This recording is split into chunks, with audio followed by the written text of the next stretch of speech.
बिस्मिल्लाहिर्रहमानिर्रहीम। अस्सलाम वालेकुम। कैसे हैं आप? उम्मीद करती हूँ आप सब लोग ठीक होंगे। तो आज मैंने सबकी मनपसंद रेसिपी बनाई है जो कि है फ़िश का सालन।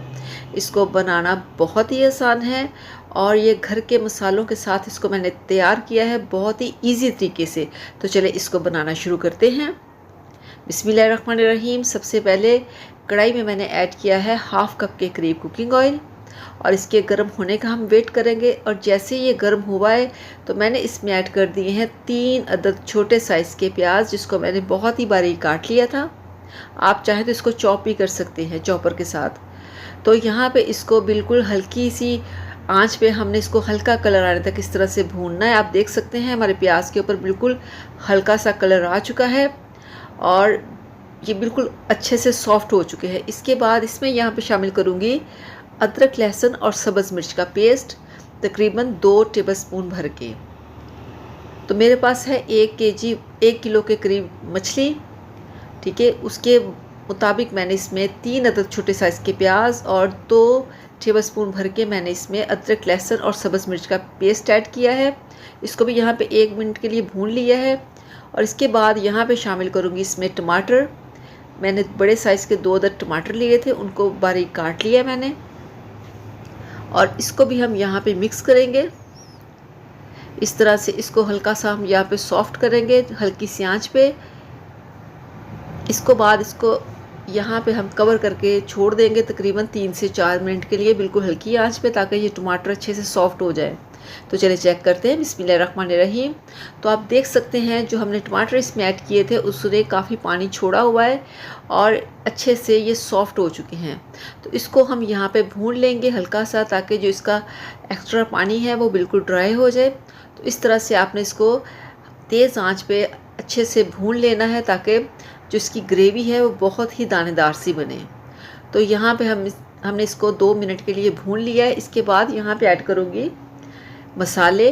2 बड़ी इलायची और छोटा सा दालचीनी का टुकड़ा डाला है मैंने, और हाफ़ टेबलस्पून इसमें जाएगा नमक, थोड़ी सी हल्दी और 1 टेबलस्पून भर के इसमें जाएगा लाल मिर्च का पाउडर। और इसके साथ ही यहाँ पे शामिल करूँगी ज़ीरा पाउडर। नमक इसमें मैंने हल्का सा डाला है, वो इसलिए कि मछली को पहले से नमक लगा होता है, तो इसलिए नमक को आपने बड़े एहतियात से डालना है मछली के अंदर। थोड़ा सा मैंने पानी ऐड किया है ताकि जो हमारे पाउडर मसाले हैं वो जले ना। तो इसको हमने यहाँ पे भून लेना तकरीबन 3 से 4 मिनट के लिए बिल्कुल हल्की आंच पे, ताकि जो हमारे मसाले हैं वो जले ना। तो मछली के सालन में हमेशा नमक जो है वो आप एहतियात से डालें, क्योंकि मछली को पहले से नमक लगा होता है। तो मेरे पास है 1 किलो मछली, जिसको अच्छे से धो लिया था। इसके बाद मैंने इसमें मसाले में ऐड कर दिया है। तो आप देख सकते हैं प्लेट में जैसे ही मैंने मछली को डाला, मछली पहले से खुद ही फिक्स हो गई पूरी कढ़ाई के अंदर। तो इसको अच्छे से आपने यहाँ पे फिक्स कर देना है, ताकि जो मछली है वो टूटे ना। तो इसको हमने यहाँ पे तकरीबन 2 से 3 मिनट नॉर्मल आंच पे इसको पकने देना है, ताकि इसकी एक साइड जो है वो अच्छे से पक जाए। तो साथ ही मैंने यहाँ पे डाल दिया है 1 टेबलस्पून के करीब अजवाइन।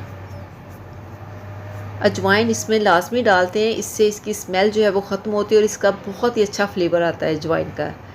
तो बिल्कुल हल्के हाथों से तकरीबन 3 मिनट हो चुके हैं इसको। तो इस तरह से हम इसको हल्का हल्का सा हिला देंगे। और इसके बाद इसको आप देख सकते हैं बहुत अच्छे से इसकी जो नीचे से कुकिंग हो चुकी है। तो इसके बाद इसको हम पलट देंगे बहुत ही एहतियात के साथ, ताकि जो फ़िश हमारी वो टूटे ना। तो इस तरह से हमने पूरी फ़िश को बहुत ही हल्के हाथों से पलट देना है। तो आप देख सकते हैं आंच को मैंने बिल्कुल हल्का सा रखा हुआ है, नॉर्मल सा, बहुत ज़्यादा तेज़ भी नहीं और बहुत ज़्यादा कम भी नहीं। बहुत ज़्यादा कम रखेंगे तो फ़िश जो है वो टूट जाती है, और बहुत ज़्यादा अगर आप आंच को कर देंगे तो फ़िश जल जाएगी नीचे से मसाला, क्योंकि इसमें पानी तो हमने ऐड किया नहीं है। तो इसने टमाटर के पानी में ही पकना है। तो इसी तरह से हम इसको हिलाते रहेंगे तकरीबन 5-5 मिनट बाद, 2-2 3-3 मिनट बाद ना, इस तरह से इसको हम पलटते रहेंगे। तो इसकी जो टोटल कुकिंग टाइम है ना वो तकरीबन 20 मिनट होगी, लेकिन हम इसको हर 3-4 मिनट के बाद इसकी साइड चेंज करते रहेंगे, ताकि जो इसका पानी मछली के अंदर वो भी अच्छे से ड्राई हो जाए और ये पूरी तरह से पक जाए। तो आप देख सकते हैं हमारी फ़िश का कलर कितना मज़े का लग रहा है और जो टमाटर का कलर वो भी कितना खूबसूरत लग रहा है। तो इसमें ऐड किए यहाँ पे मैंने लेमन बारीक काट के, 2 बड़े साइज़ के लेमन थे मेरे पास, वो मैंने काट के इसमें ऐड कर दिए। तो हल्का से इसको भी हिला देंगे ताकि ये मसाले में अच्छे से चले जाए फ़िश के अंदर। तो आप देख सकते हैं हमारी जो फ़िश का सालन है बहुत ही मज़े का लग रहा है। तो इसको हल्का सा फिर यहाँ पे हिला देंगे। तो यहाँ पे हमारी जो फ़िश है तकरीबन वो पूरी कुक हो चुकी है। इसका जो बिल्कुल जो पानी है वो भी ड्राई हो चुका है और आप मसाला देख सकते हैं कितना मज़े का बना है। आप देख सकते हैं कोई भी फ़िश हमारी एक भी पीस जो वो टूटा नहीं है।